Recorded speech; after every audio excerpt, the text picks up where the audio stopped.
Le Guélédé est organisé sur le plan social sous forme de ce qu'on appelle les Egbé. Les Egbé qui comprennent des hommes et des femmes, donc c'est ouvert aux hommes et aux femmes, une certaine structuration hiérarchique à la fois fonctionnelle mais aussi liturgique. Et il comprend aussi des chasseurs qui sont liés aux pratiques, ainsi que les adeptes des cultes orishas. Schématiquement, je vais vous dire un peu, mais on peut en parler plus tard, l'Egbé Guélédé a une organisation, donc je disais structurelle et fonctionnelle. Il est dirigé par ce qu'on appelle Iya Lache.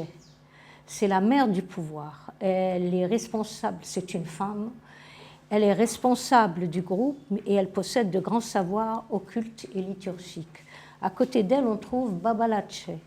Il organise les rituels et les sorties de masques et il est donc associé d'une manière duelle qu'on retrouve en termes de pouvoir dans plusieurs associations secrètes et semi-secrètes ici sur le continent africain.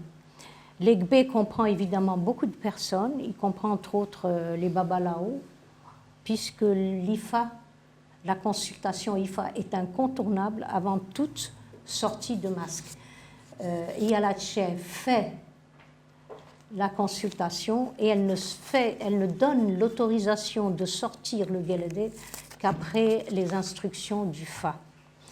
Il comprend des danseurs, ce que les Yoruba appellent Arugbe ou Adjo Guélédé, qui sont eux les porteurs de masques.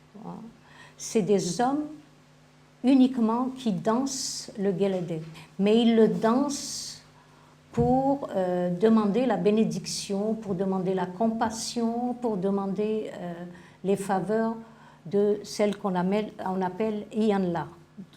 Et d'une manière générale, donc ils dansent pour la jante féminine.